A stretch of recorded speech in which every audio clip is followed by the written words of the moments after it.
All right, welcome back.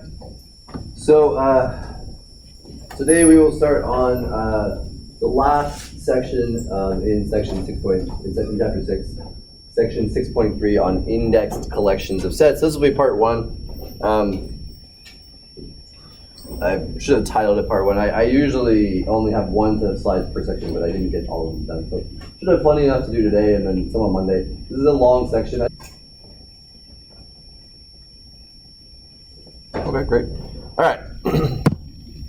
So let's talk a bit about what does it mean, unions and intersections of indexed collections of sets. Now, we've talked about unions and intersections before, but we've only really thought of them in terms of like, when we have two sets, what's the union of two sets? What's the union of, or what's the intersection of two sets? And kind of like the same way we can add up more than two numbers, right? We can just say, okay, how do you add up three numbers? You just add up two of them and then add that to the third one. So that's kind of how we were doing finite intersections, right? How do you intersect three sets? Well, you intersect two of them and then intersect that with the third. Now we want to kind of draw it out a bit. Kind of like how we had infinite sums in calculus, we want to have infinite sort of intersections. If we have an indexed collection of sets. So what we mean when we say an indexed collection of sets is we could basically have some bunch of sets that depend on some indexing. So in other words, like maybe the index is the natural number. So you have A1, A2, A3, A4. You know, you have an infinite number of these sets. What does it mean to take the union of all of them? What does it mean to take the intersection of all of these sets? And this is what we have. So suppose we have a family of index sets. So we have an indexing set I. I is usually going to be like the natural numbers, maybe the integers sometimes. But in any case, it might just be a generic set we make up. But we can form the union and intersection of those collections. So the union of this collection of sets is simply all of the x that are in at least one of them. So take all of the x in the universe, which I kind of mentioned before. We sort of throw out the whole universe idea, like just don't worry about it. Just take all of the x that are in an for some n. That's what the union of this index collection is. What's the intersection? It is the x that are in all of them, right? It's any element x that's in every an for all n in the indexing set. So in other words, you could think about it, just write it like this. You have an element is in the union of the index set if there exists any n in the indexing set so that x is in an, and it's in the intersection if and only if for all n in the indexing set x is in an. Okay? Any questions so far?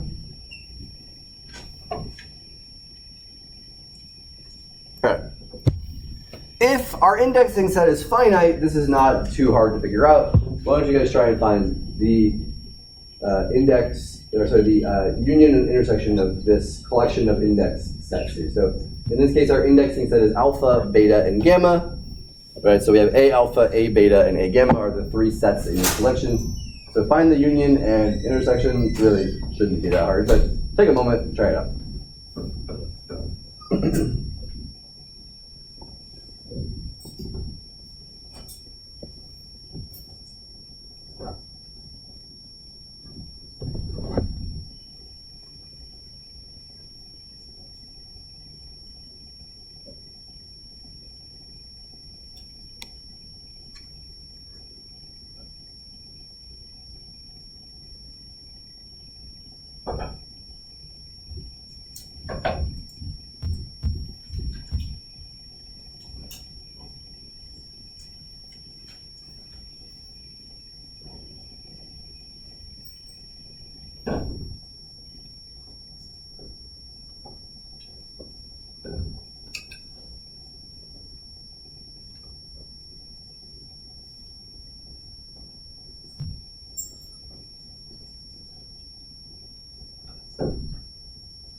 All right. So the union, so the union for I in I for all, this is just really, it's A alpha union A beta union A gamma. But really, all that is, it's every element, every number that's in all three, that's in at least one of them, right? So, okay, so 1 is in there, okay, 2 is in there, 3 is in one of them, 4 is in one of them, 5 is in one of them, and 6 is in one of them. So that's it. Right? The union of those three things is just anything that's in any one of them. So it's anything in A alpha or A beta or A gamma. Okay? And if I take the intersection, well, so that would just be A alpha intersect A beta intersect A gamma. So, that's just anything that's in all three of them. So what are the things that they have in common? Let's see, well, 1 is not in A beta, so it's not going to include 1. 3 is in A alpha, A beta, and A gamma, so 3 certainly. And then 5 is in A alpha, it's not in A beta, so that's it. So 3 is the only one that's in all three of them. Okay. Any questions here? Again, with finite ones, it's not super challenging, but... Okay. All right, let's do one that's a bit more complicated. So, okay, sorry, here's a quick theorem before we do that. So let's suppose you have an index collection of sets. Remember, if we write this, we don't mean a union or intersection. That is the actual set. This is a set, right? This whole collection is a set whose elements are sets, right? So we tend to call it a collection so that we don't have to say the word set like twice. Right? Otherwise, we could say an index set of sets, which is annoying to say out loud. So we call them collections of sets, but it's a set whose elements are the sets A1, A2. Well, N might not be, the indexing set might not be in the sense of numbers, but you get the idea. The elements of this collection are sets themselves. All right. So let M just be some index. Okay. So let M be an index set. Then we have that A sub M is a subset of the union of that index collection. And 2, the intersection of all of them is a subset of AM for any M. Okay? Why don't you guys try and prove this? This is pretty straightforward, but give it a shot.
If I want to show that AM is a subset of that, well, if X is in AM, then X is in the union of the index collections. I guess you could say since M is an index, that's it. So, by definition then, we have that A sub M is a subset of the union. That's it. These more or less just follow by the definition. These actually, the proofs of these aren't even given in the book. It says they follow from the definition. See if you can do them yourself. So I wanted you to try it. And then 2. So for 2, okay, let x be in the intersection. This one's a little bit harder, but not much. Let x be in the intersection of the index collection.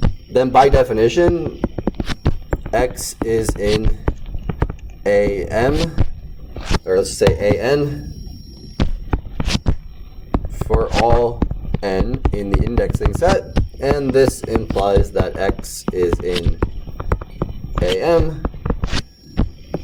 So the indexed intersection is a subset of AM. That's it. Okay. Any questions? No? Everyone okay? Okay then. Alright, so let's do a non-trivial example now. So, this is sort of an instructional example to don't take limits of sets. The idea of a limit of sets can exist, but like in general you should wait until an actual textbook brings that up in like a rigorous way with you.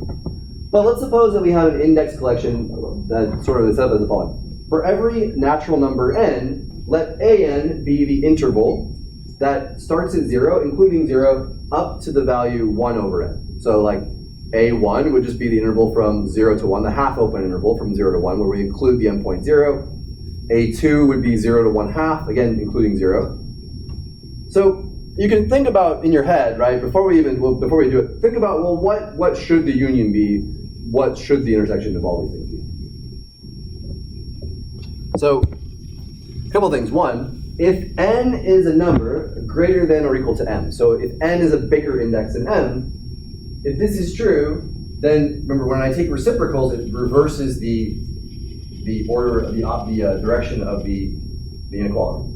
So if n is bigger than or equal to m, provided they're positive, but they're positive, they're natural. So draw a picture.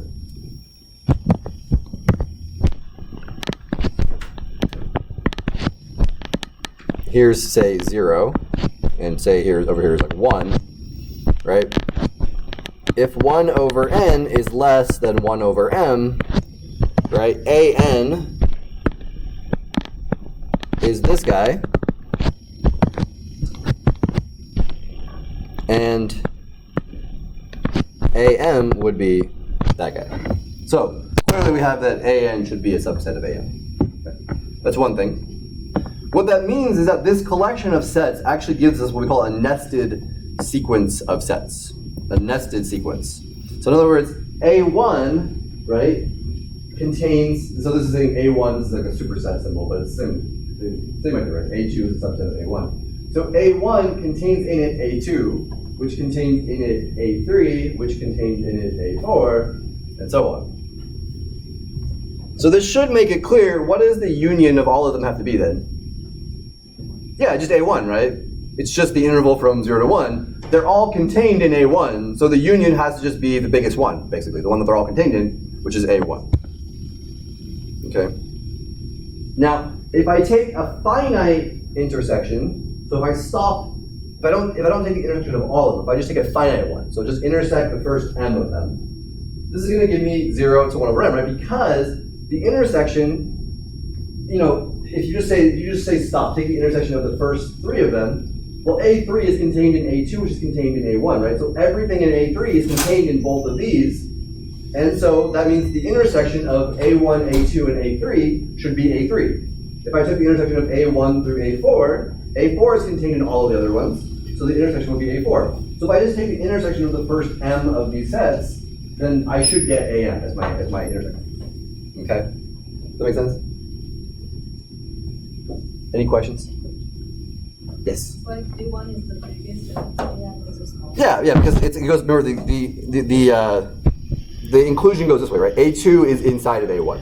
A3 is inside of A2, right? This is one of those things that I might think is easy that you guys might not think is easy, because it's one of those things that's kind of obvious to me that it's something I've done a lot before. You tend to see examples like this a lot in upper division or graduate analysis courses. But like you probably haven't seen it until just now. So if you're not sure, feel free to ask questions. But I mean, I think it's straightforward, but I don't know. This is one of those things that maybe I think is easy to get involved, which is a lot of things, to be fair. But this is one of the things where I actually have a keen awareness that it may not be as simple for you guys. Any questions? Yeah. Well, so AM is just some M. So just let M be some natural number. I'm saying if I just take the intersection of the first M of them, then it's the same as saying it's the last one AM. Okay. Other questions? And again, you can just draw yourself a picture, right? Like, just draw yourself a picture. Like, you have the interval from 0 to 1. AM is here, right? Remember, as n gets bigger, as the index gets bigger, the set shrinks. So if you think about your set as being like an interval, right? So it's from 0 to whatever, to 1 over n, 1 over, say 1 over 1, 1 over 2, 1 over 3, 1 over 4, 5, 6, 7. They keep getting shorter and shorter and shorter, right? So each one is contained in the one that comes before it. And so if I intersect all of them up to, say, the nth one, it's just going to be, the intersection is just going to be the last one, because the last one is contained in all the previous ones, right? Okay. All right, so you might want to say this. The book leaves this with question marks over them. And you shouldn't do this, because this is not a thing. So don't do that. This is not an interval, not a valid set, I guess is what I would say. Okay. So you can't write down intervals where both endpoints are the same. That's not a way we can do it. So how should you do this? So it turns out, what is the intersection of all of the sets then? Anyone want to guess what it is? This is the right idea intuitively, but it's not how you should write it down. What is the intersection of all of those sets? Oh, I forgot the AN in there. Sorry. Typo. Yeah, it's just the single point 0. So that's it. So we can basically want to show that a number is in the intersection of all of those sets if and only if that number is 0. Now, okay, wait, let me go back a slide here and just draw a picture for you guys. So how many of you guys, this is a thing that we're going to use as sort of a thing that has a name, and if you took Math 140A, you would know what that thing is. But I can't really imagine that you have heard it if you hadn't taken it yet. Anyone of you guys familiar with the Archimedean property of the real numbers? Ever heard that? The Archimedean property? It basically says if I have a positive number, then there's a natural number, say capital N, so that 1 over n will be smaller than that positive number. So basically what it says is, if you have an interval, suppose like 1's over here and 0's over here, suppose you have another number x. Okay?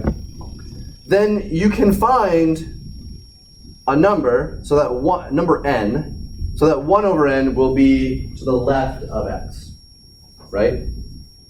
Basically, no matter what we're going to try and show in this proof is that no matter what x is, if it's not 0, you can always find an m, so that x won't be in am.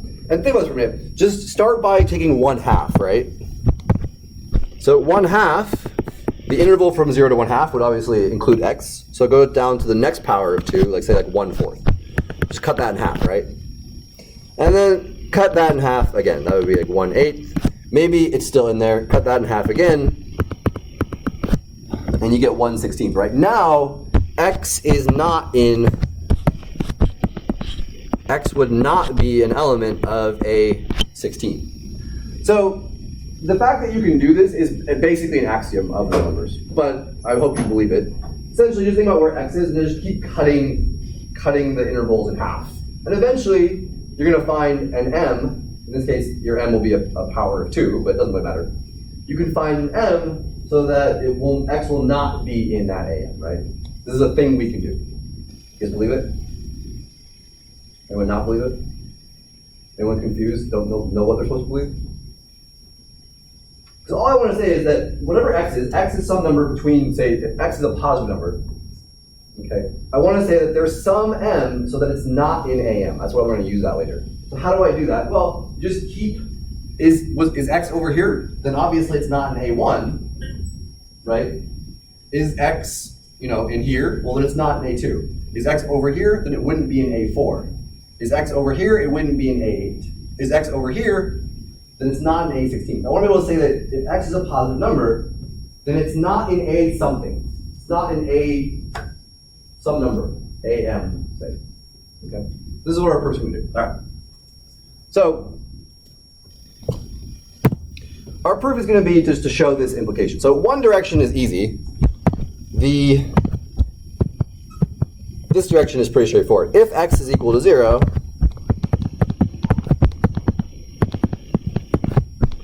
then x is in the set 0 to 1 over n, the interval, for all n, but this is what an is, right?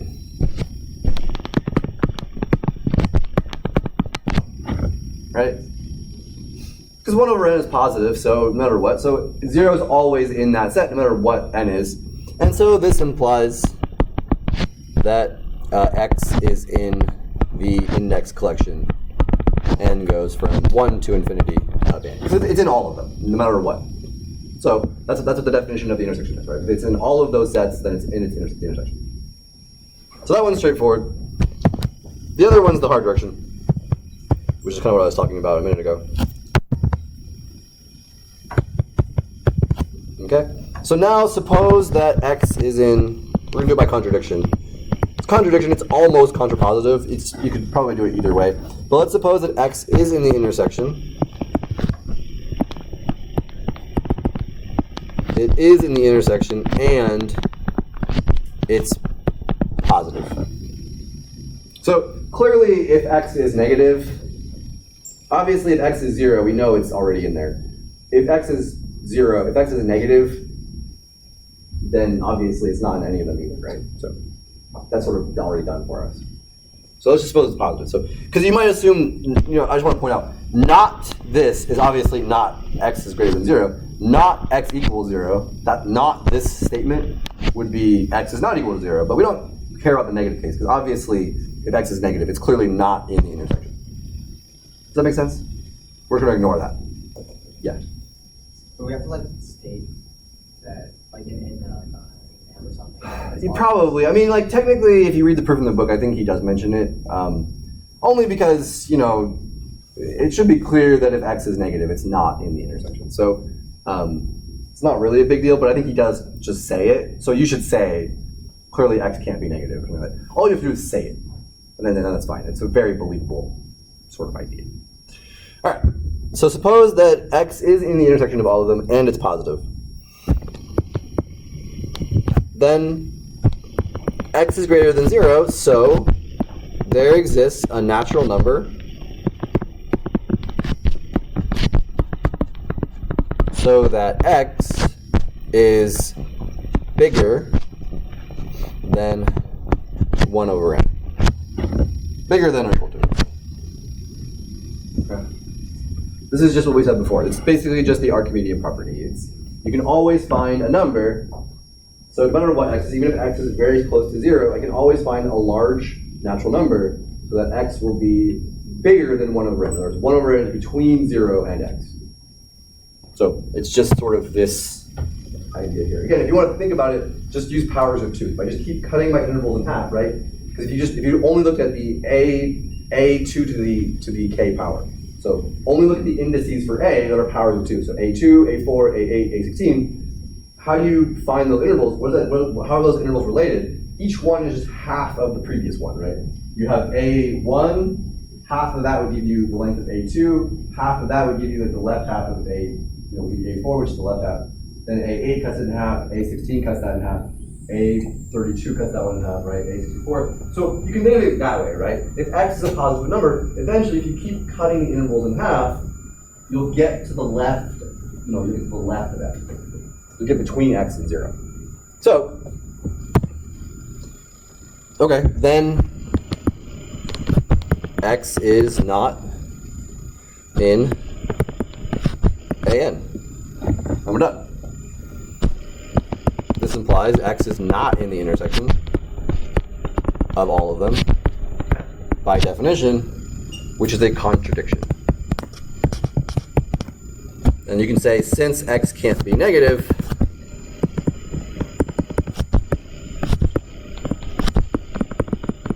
so no, you can say no AN contains negative numbers.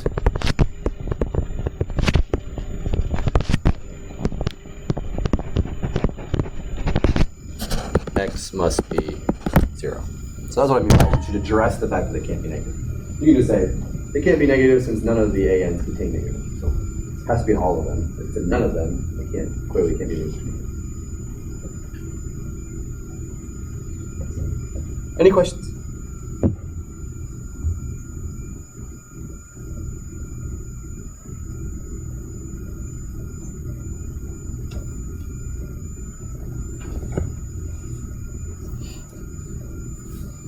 Okay.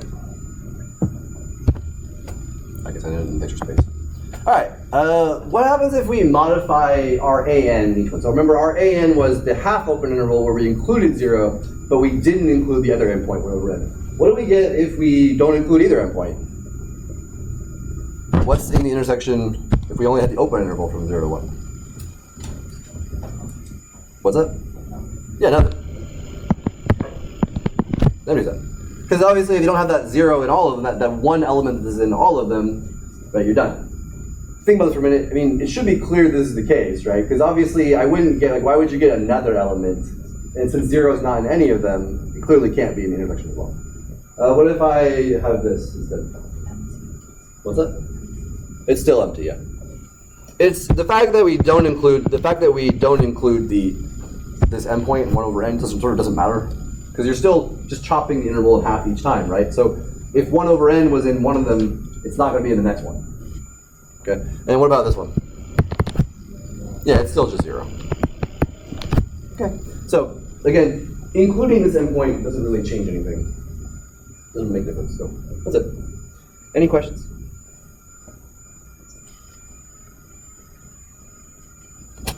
Okay. All right. I'm going to give you guys a couple minutes to try this one on your own. I feel like I should give you guys a couple minutes for all of these. That way, it's so hard to just try and take this amount of material, one section, and spread it over 3 days. So I'm not really sure how to do that and make sure where should I end up at the end of this first day. But I want to give you guys time to try this. So suppose AN is just the interval from n to m plus 1, where you're closed on the left endpoint and open on the right endpoint, for every n in the integers. So now the n is not just natural numbers, but the integers. So find the union and the intersection. Shouldn't take you more than this. It shouldn't be too hard. You understand it, I think.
Okay, what's the union?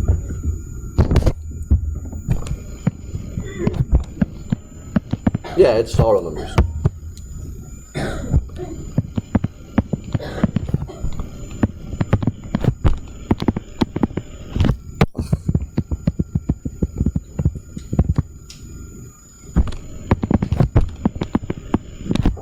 It's just all real numbers. So if you just think about it, basically this interval from, say, 0 to 1 would be in it.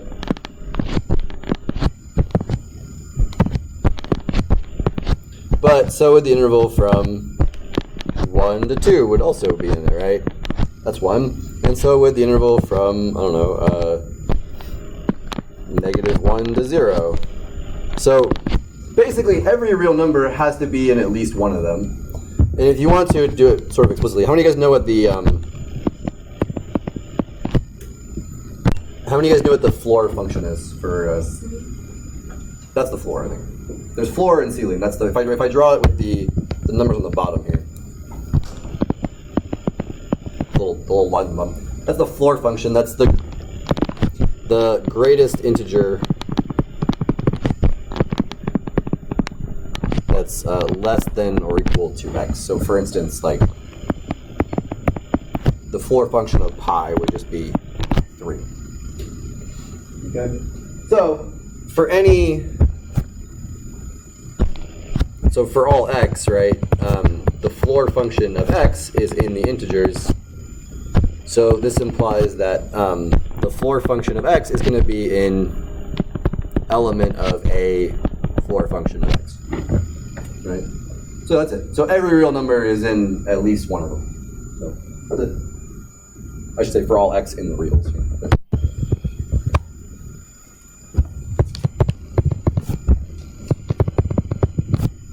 You can say since the floor function of x is going to be less than or equal to x, but that's going to be less than the floor function plus 1. Okay. That should be strictly less than, actually. Okay. And what about the intersection? Yeah, it's empty.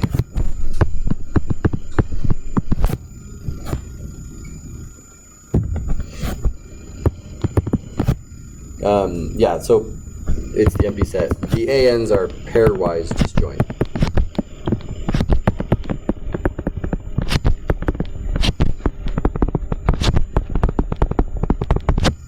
So what we mean by that is if n and m are two different integers, then an intersect am is empty. So any two of them do not overlap, right?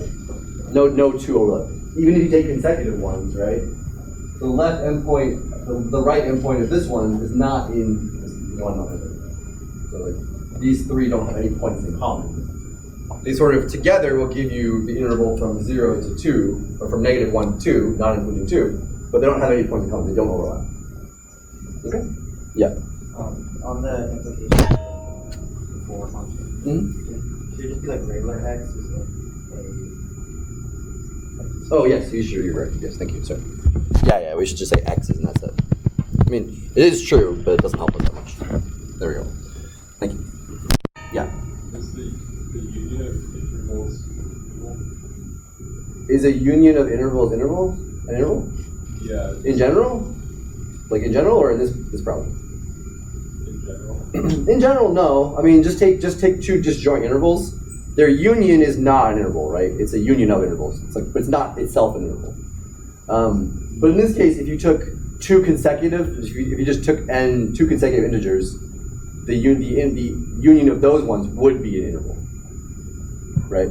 So if you take the union of all of them, you're basically just sort of making a, here's one interval, then the next one just gives you the next set of real numbers, and the next one, the next one, the next one. You can just paste over the entire real line just by kind of starting from 0 and then just going out in both directions. But no, in general, a union of intervals doesn't have to be a union. Because a union is, what is a union? Or sorry, a union of intervals doesn't have to be an interval. What is an interval? Like, what's the definition of an interval? It's all real numbers between two numbers, right? Between two other numbers. Or between infinity and a number, or between negative infinity and a number. So you basically have to be able to write an interval as x, in set builder, it would be x, such that x is between two things, where it's either a and b, or one of a could be negative infinity, or b could be positive infinity, or they're both. Unions don't have to be. Unions of intervals don't have to be intervals. Other questions? Yeah. Can you explain the cyclic Right? Yeah. So just look at these two, for instance, right? they don't intersect. Because we don't include the right endpoint of each one, we do include the left endpoint, but not the right endpoint. So if you take these two consecutive ones, right, their intersection would be the empty set. They don't have any points in common. Does that make sense? Yeah, so if you take any two of them, clearly they don't have any points in common. And that's two of them that are two, like an AN and AM plus one. If you just took two of these sets AN for consecutive integers, they don't intersect. Clearly, like this one and this one don't intersect either, right? So any two of them, just take all of them, all of the ANs for every integer n, no two of them intersect. They're what we call pairwise disjoint, which means that just any two of them have an empty intersection. So if any two of them have an empty intersection, they have no points in common, right? Just pick two of them if you want. They have no points in common. So there's not, what is the actual intersection of all of them? It's all of the points that they all have in common. So if no two have a point in common, then none of them have a point in common, right? Does that make sense? Other question? Yes. Do I understand the game is to part is like the interval from the negative infinity to the positive infinity? Yeah. Because it's the R, so like the negative R. Yeah. But you can write it negative. You can write the interval from negative infinity. I don't care. I wouldn't mark it wrong at all. Yeah, it's the same thing. Why did you decide to write it this way then? Why does it write what? The union. Why did I write the union as the force instead of the negative infinity? No, this is my answer. This is the answer. Okay. This is the justification for that answer. Like, it should be kind of clear to think about it for a minute, but this is, I'm just trying to justify it. It's saying basically, if you just take any integer, or any real number, then if you think the floor function of that real number, x is in the set indexed by its floor function, right? So like pi, right? Pi would be in x, pi would be in a floor function of pi, that's a3, right? Because the floor function is just an integer, so that's it. Okay, other questions? Good questions. All right, here's a different one. A little harder, a little easier, I don't know. Try this one. So now instead of being what we had before, now it's let an just be the interval negative n to n for every natural number. Okay.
All right. So what is the union of all of these guys? Yeah, exactly. So the union for n in the natural numbers, an, it's just, it's all real numbers. So if you just think about it like this again, here's the real line. You have -1 to 1, that would be a1. and then you'd have -2 to 2, that would be A2. So they just get wider, right, as you go along.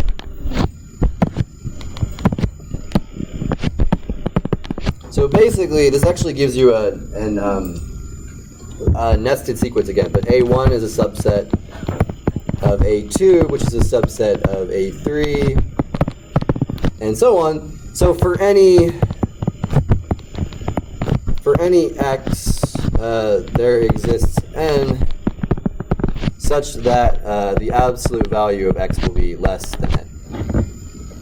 And that tells me that x has to be in that set. So that's it. Every x is in at least one of them, right? Because think about it, just take the absolute value. There has to be one that's where n will be, there's a positive number that will be bigger than the absolute value. So I should say there's an n of natural numbers here. And what is the intersection of all of them? Yeah, it's just A1.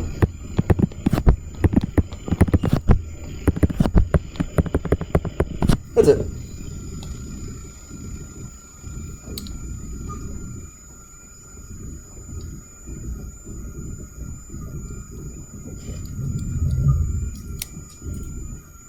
Okay, because it's in all of them, right? So, that's it. Yeah.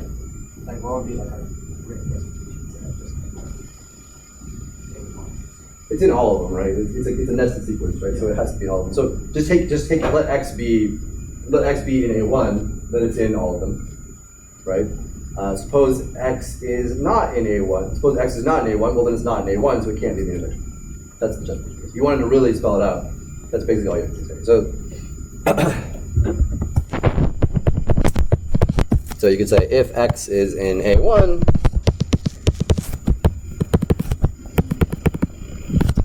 then x is in AN for all n greater than or equal to 1, which implies that x is in the intersection. Oops. If x is not in A1, then x cannot be in the intersection of all of them. Okay, I hate this one. All right. Any questions? So that's it. Okay, is there? All right, a little bit more complicated one. This one's much harder. Try this one. Take a couple minutes. Try this one. Might have to wait until Monday.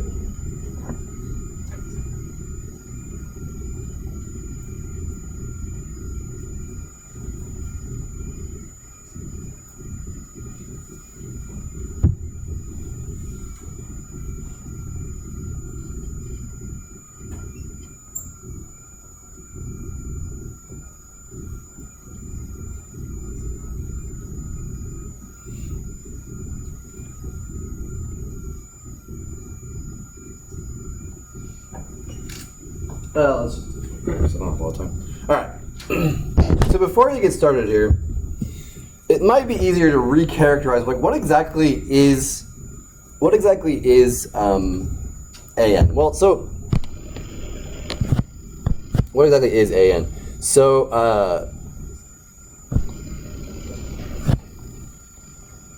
if you draw a picture.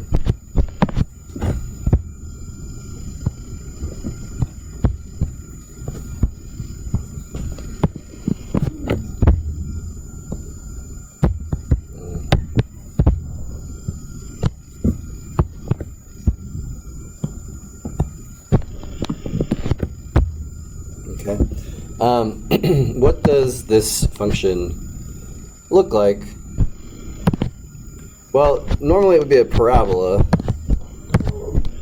right? It would look like this. It would look like that. But it's the absolute value. You think the absolute value of that. So it really looks like this.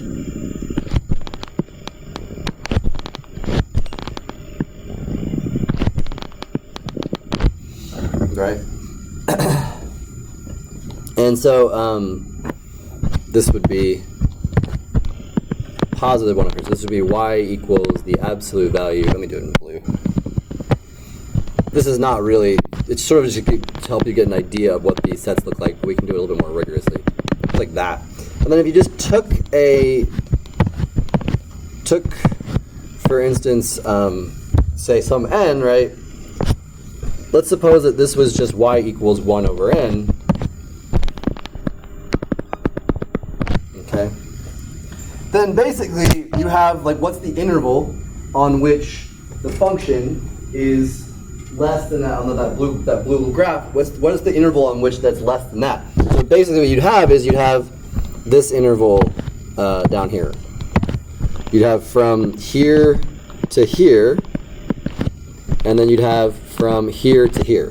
So essentially your an looks like the union of these two intervals. And as that line as n gets bigger, that line is going to get closer and closer to the x-axis, right? It's going to shrink those two intervals until they're points, basically, or almost points. So we can probably guess, what does the union, what does the intersection have to be? 0. Not 0, because it's only, again, it's these two things, and they just get smaller. As this goes down, right, this point gets close, these points get closer together as the red line goes down, right? As n goes to infinity, the red line gets closer and closer and closer together. So these points get closer together, these intervals, they get smaller. Yeah, so the intersection should be negative 1 and 1. Anyway, if you don't want to use a picture, you could just say, well, x squared minus 1 in absolute value, that's less than 1 over n. That is equivalent to saying, by definition, what does the absolute value of a number being less than something else mean? It means that x squared minus 1 has to have a value between 1 over n, negative 1 over n, and 1 over n. And that's only true if and only if x squared is bigger than 1 minus 1 over n, but less than 1 plus 1 over n. And that is true if and only if the absolute value of x is larger than the square root of 1 minus 1 over n, and less than the square root of 1 plus 1 over n. That's annoying to get there, but basically it helps if you just sort of sort through. Well, you can basically just take the square root of both sides, but just know that since this won't work if x is negative, you have to just take the absolute value of x, right? So take the square root of both sides, it works. Now,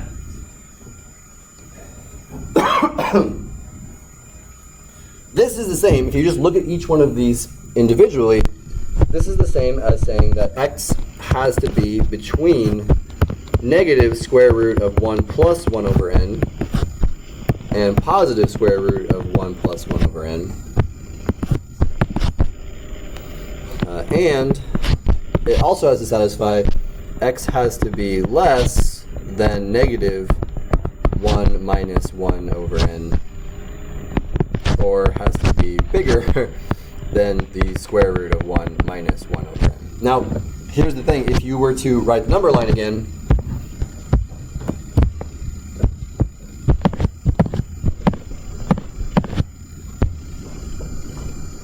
okay, here's your number line.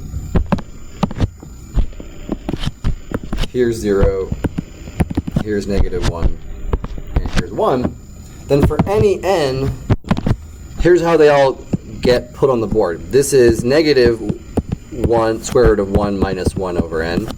Over here, and it should be symmetric. This distance should be, just make a little hash mark here. This is negative 1 plus 1 over n.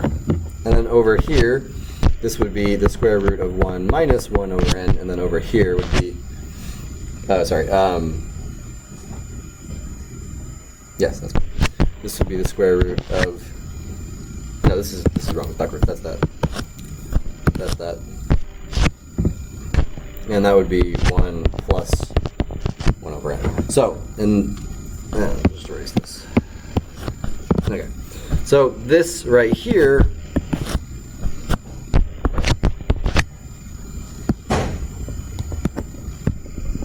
that would be a n.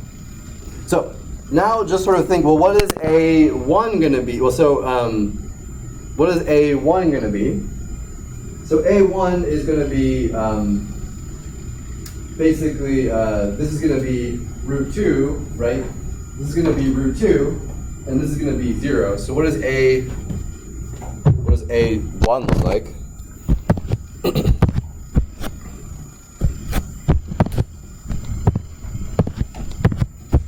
So if this was negative 2 and 2 was over here, this is what A2 would look like. So it would be the union of those two intervals. But notice 0 is never in. 0 can't be in any of them, right? Because this is never going to be true. If x is equal to 0, it's never going to be true, right? For any n. Because it's never going to have, you have 1 is less than 1 or 1, basically, is the biggest one where it can be. And as n gets bigger, these intervals just shrink around, symmetrically around negative 1 and 1. And so what happens is, the union, right, they're all contained. So basically, what you get is you get A1 contains in it A2. And in that contains A3. And in that contains A4. And so on. So what this tells me is that the union of all of them is just the biggest one. Since they're all contained in A1, the union is just A1. What's the intersection? Well, the only points they have in common, remember, they're the two intervals. It's basically each AN is just two intervals centered at negative 1 and 1, where each interval has that center. They're symmetric about negative 1 and 1. And they just get smaller and smaller and smaller as n gets larger. So the only point that's in all of them are negative 1 and 1.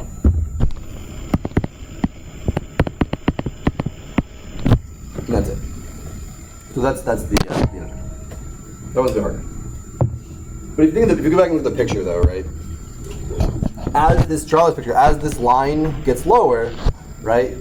Think about the interval. What's the interval going to be? It's what parts, where on the x-axis, right, is the graph of y equals absolute value of x squared minus 1. Where is it going to be below that line? And the closer that line gets to the x-axis, the more it's just going to be the little bit of region around negative 1 and 1, right? Because this right here this is negative 1, and that's positive 1. And that's it.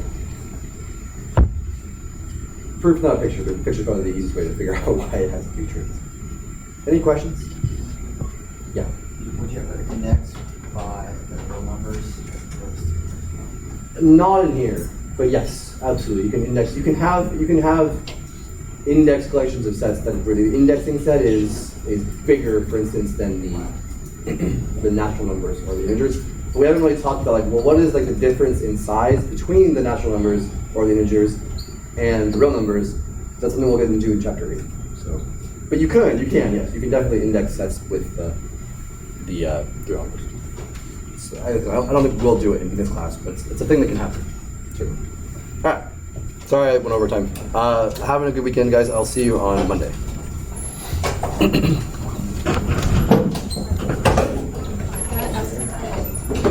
So it's like the original one is like this, but it doesn't contain zero, and it goes to like trace and it becomes like this. And the left like just 2 points, and next one. Yeah. That's the deal. Yeah, so every AN is an interval centered on negative. It's a union of two intervals, one centered on negative 1, one centered on positive 1. But yeah, as n gets bigger, the intervals shrink. They're always centered on negative 1. Well, so the intersection, the only thing in all of them is negative 1 and 1. Because basically, it's a bigger. If you want to say, well, is there any other point that would be in all of them? No, just because they have to be a little bit bigger or smaller than either negative 1 or 1. And eventually, it would just be outside one of them. Yeah, so like data is just the union of Thank you. Can you go to the union? This one? She said it's negative 1 1. Looking at the picture, as it's going down. It's not negative 1 to, the intersection is not negative negative 1. 1 It's the and 2 1. points. It's not an interval. It's just those 2 points, those 2 numbers. Okay, and then the union is Just at A1, yeah. So A1 is just. But we don't know what A1 is. So this should be A1. No, it's A1 is the interval from negative 2 to 0 union the interval from 0 to 2. So it's basically every number between negative 2 and 2, not including 0, basically. Because like A1 would be, if you think about, take that red line, right? When you're at n equals 1, it's the red line goes through the top of this part here. So it's literally everything, since it's a strict inequality, right? It's everything except for x equals 0, because the graph won't be above that line, it'll be exactly at that line. So how did we get the negative 2 and 2 or where did they come from? Like Well, so on just the graph. plug in n equals 1, right? So this number right here would be negative square root of 2. Sorry, you were correct. It shouldn't be negative 2, it should be negative root 2. I mean, Okay. Should be, Okay. that's what it should be. My mistake. Yes, thank you. I'll have to mention that on Monday. Thank you. No, you're absolutely right. Yeah.